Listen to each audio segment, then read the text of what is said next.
Hey,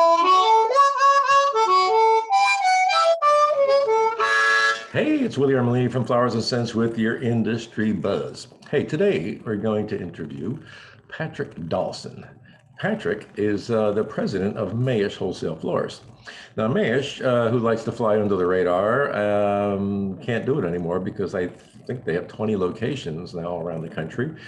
And as a result, I thought Patrick would be somebody we should talk to and find out how they're growing this fast. So, without further ado, Patrick Dahlson.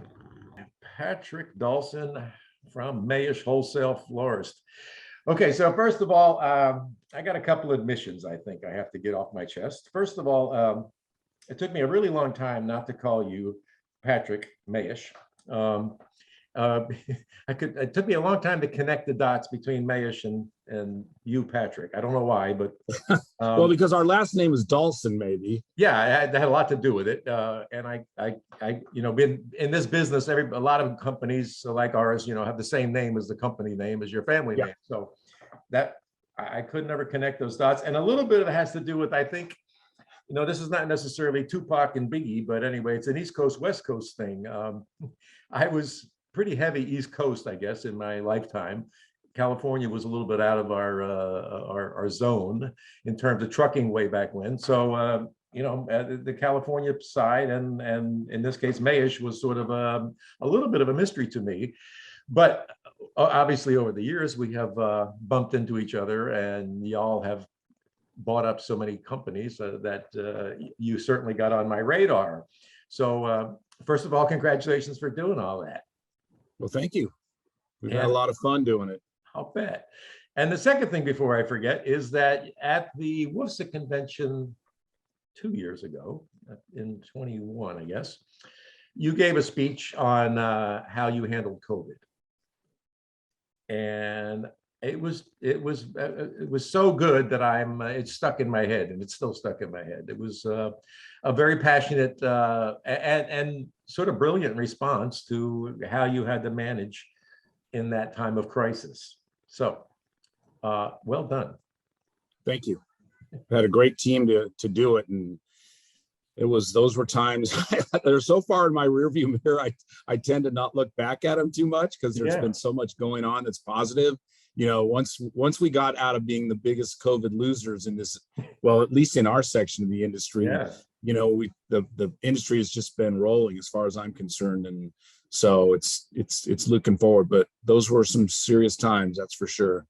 Yeah, very difficult times, and everybody handled them a little differently. So again, I applaud how you handled it. And while we're coming out of Mother's Day here, all I'm hearing is good things. Everybody that I've talked to has said that it was sort of a banner year, and even better than last year, which was already a good year. So flowers seems to be on everybody's mind. Yeah, same for us. I mean, I think that our industry has just somehow at the end of the day, we've become COVID winners in terms of flowers.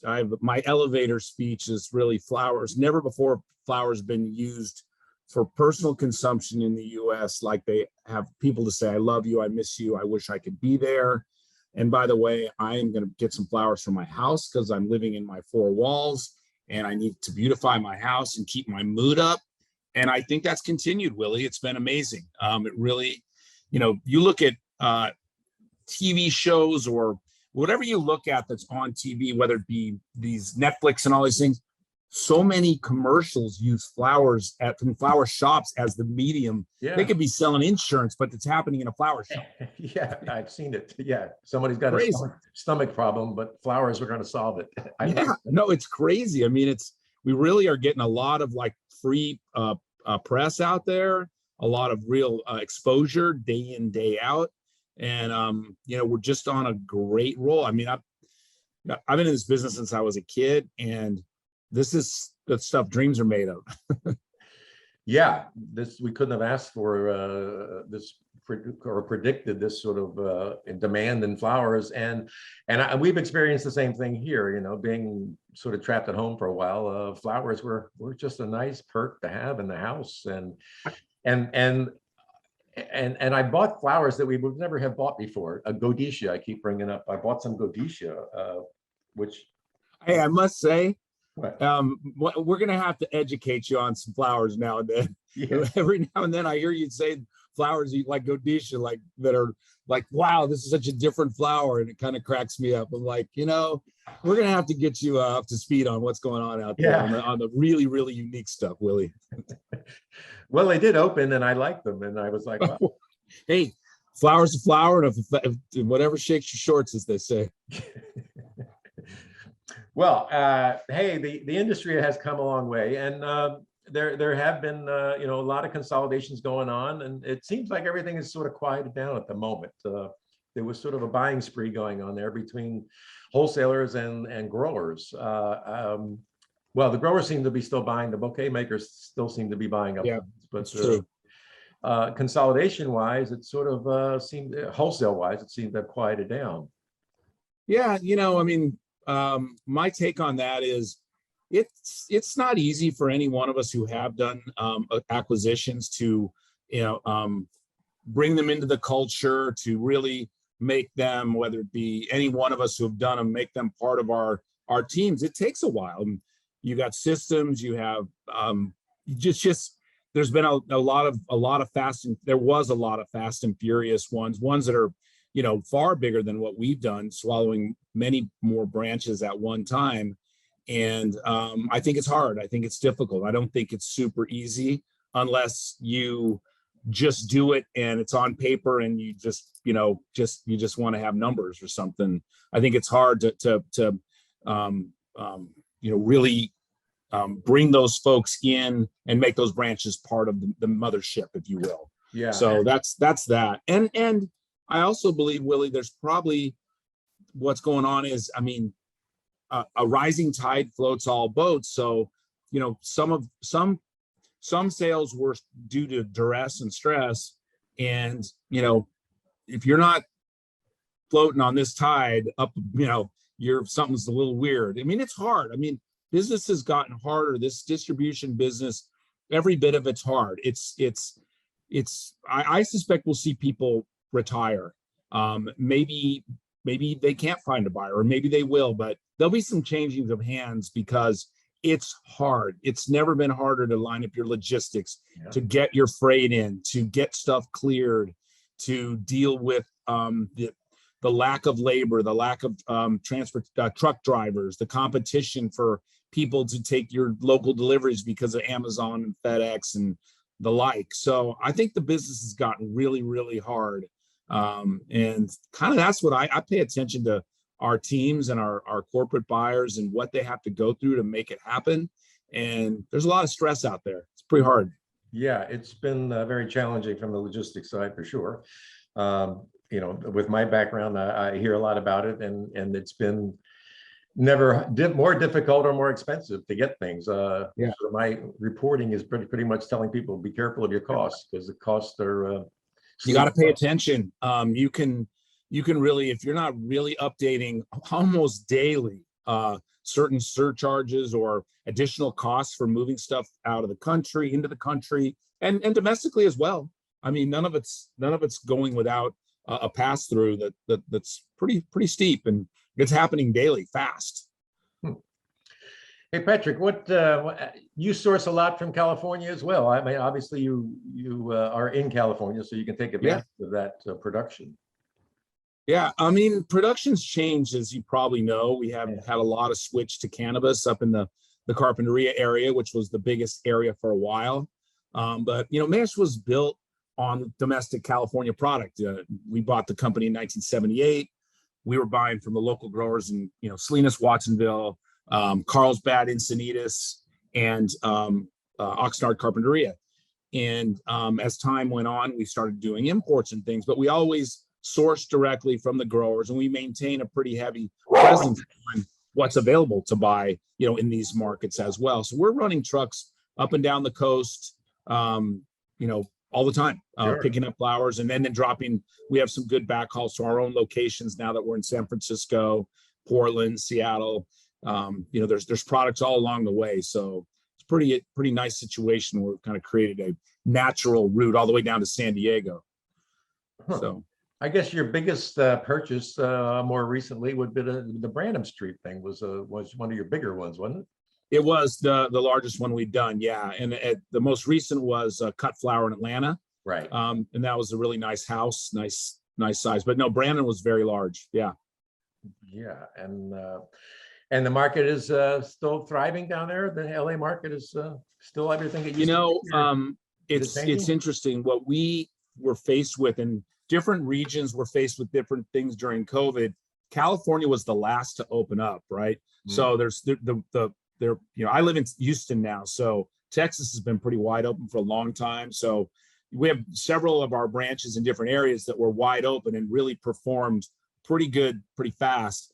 But the lack of weddings and events and gatherings really hurt us in California. So we didn't start coming out of it in California until March, April of last year. So about a year ago, 13 months ago, we started, putting up some really good numbers and having the California branches, which we have 7 of them, join the party of really, getting their mojo back. I'm not sure where I was going with that exactly. Well, you buy a lot, you use California flowers, and there's less of them, of course, these days, just because, as you said, some went to cannabis, some just. Yeah, growers will move on. Land values get high. Cost of doing business, labor, Water. All those things make it difficult to be a grower in California. Yeah, it's not simple, and yeah, the land values and everything else. And I would imagine you're struggling for labor like everybody else. I've talked to a lot of people, so they're pretty burnt out because everybody's been so damn busy, which is again a good thing, but it's been nonstop for a couple of years almost. I mean, I'll tell you, every week feels like a holiday week of some kind. Maybe not the magnitude of Mother's Day or Valentine's Day, but they feel like holiday weeks. Week over week, it's busy, and I literally, for the first time in my life, am hoping that in July we actually get the natural slowdown. Just so people can catch their breath, vacations can happen. It's tough to show up every day under the gun. I can tell you that. Yeah, for sure. Well, and you and I, back to you and I again, we got to know each other a little better when we went to Kenya. So we visited that sort of a fun trip that we went down there. Unfortunately, it's just getting worse and worse down there. The drought and everything else going on in Kenya is not good. Those things can't be good. And even South America had all that wet weather, but didn't seem to dampen anybody's spirit. Everybody still had a good Mother's Day. Yeah, I think in the future we're going to be more and more faced with supply, though, getting where flowers are going to be grown and moving them around. It's California, it's still a heavy, it's a great state for us for buying flowers, but the water shortage is real. It's really real. And I'm not there now, so I'm not entirely sure of what restrictions might be coming or have been implemented, but I suppose they're coming. Yeah, it's coming. And and then we obviously have a war going on that we can't seem to turn our back on. I don't know how I'm having a hard time managing that, and personally just figuring out how to and how to deal with that. We're not even going to travel to Europe actually this year. We normally I'm going in a week for a couple of weeks, so I'll let you know how that goes. Yeah, good luck. It's it's really unsettled times in many cases. Hey, let me throw a floorboard at you just for the heck of it. I know you got an opinion about that, so what do you think? You want my opinion? Yeah. I'm all for marketing. I'm all for us, the industry, getting together behind marketing. What I'm not for is, it's just a dramatic way to say a gun being held in my head to pay a certain amount, but that's sort of the way it feels to us. And we really feel like at our company we've done a really good job of having a marketing arm and really presenting our company in a way that's really working for us. We kind of trust ourselves to market ourselves to not just to the industry, the B2B side of the industry. We're, our website, it's very, user friendly. I mean, my attitude is I'd like Joe General Public all day long to feel like they could get a lot of information from our website, because the more knowledgeable our consumer is, the more our industry is stronger in my book. If the more they can are discerning about the products they want to buy and their love for flowers, the more information we can give them. So again, I'm not against the idea of marketing and it's just that part. I'm not nuts about it. The That's government really regulation my part, thing, right? you Where know. you're And, sort and of- I'm on the Cal Flowers board, and we have this campaign called That Flower Feeling. And you know, I hope we can pull off some real commitments, an industry-wide kind of commitments to even small donations, but really have a funded campaign that's voluntary. And I think that hopefully we can. We think we can. We think, you know, it's a broad industry. You know, there's a lot of people in this industry, and you know, I kind of liken the idea of recruiting people from all walks of life, from the event side to smaller side to flower enthusiasts that are just in the level. We have all the different service areas of our industry, and if we just get some level of participation, kind of like the Obama campaign that did it $5 at a time and raised a boatload of money and got their election done. I feel like there's a path there, and we're just about ready to start cranking it up. We have a convention at the end of the summer, Cal Flowers, and we'll start really be looking to see if we can get some commitments. Yeah, So it's I've followed both of them, and I certainly applaud with what Cal Flowers has done. That the flower feeling is just a really cool thing. It was well done and well promoted, and I think it was a pathway to show everybody else what can be done. Obviously, it was funded, but agreed. it was Yeah. a path. It was like here, look, this is what can happen, and it was quite effective. I think it was really a very cool production. I liked it. Thanks. No, we think we did a good job, and we're, you know, it's for the industry. It's not for the glory of Cal Flowers or the board. It's for the industry. So Was a nice piece of it. Yeah. Yes, and we have a convention coming up, which I will be at, by the way. nice. Gives me a chance to go see my children out there in California, and I'll bring them some water and and yeah, and that's going to be a fun event because it's at the Coronado on the beach there, and Yeah, it's a beautiful facility. We've had a couple of our board meetings down there, and it's just they've renovated. It's amazing. It's yeah, what a yeah. cool old place, and Yeah. I look forward to seeing that and being there because we may even play a little music while I'm there, as you may have heard. Yes. We're sort of we're toying with this idea. Bring back the boys, Willie. Yeah. Ben's gonna be there. So I no, he's I'm counting on him because he says, "Yeah, I'll be there in one fashion. Maybe I'll just be in the audience." I said, "No, you're on stage, dude." So we will drag him up there, and anybody else that's willing and able to do it. So I'm hoping that some people will show up. I'm about to go public with this thing, but yet I'm waiting for them to sign a contract, and then I suspect you'll find some closet musicians who might want to join the band. I really hope so, because this is sort of going out on a limb here, and but I'm looking forward to it because it's going to be. I think it's a great concept, a great idea. Yeah, I think it's going to be wonderful. And again, there's a whole bunch of reasons to want to go to Fun and Sun, because it's a fun convention, fun people. It's quite laid back and easy, and again, the venue I think will make it really pop. Yeah. So. Hey, well, anyway, let's look quickly into the future. What do you see, buddy? It's holidays, and we're going to continue in these holiday fashions, or is it going to slow down a little bit? What do you think? Well, as you probably know, we've historically been a pretty big wedding and event supplier. We hear from various sources that 2023 is actually going to be bigger than 2022. Wow. So, and you know, 2021 finally was sort of the come out of the closet and get busy with weddings and events, and 2022 has been, you know, started early, and you know, their weddings happening midweek because of people could not be able to get venues and things. So right.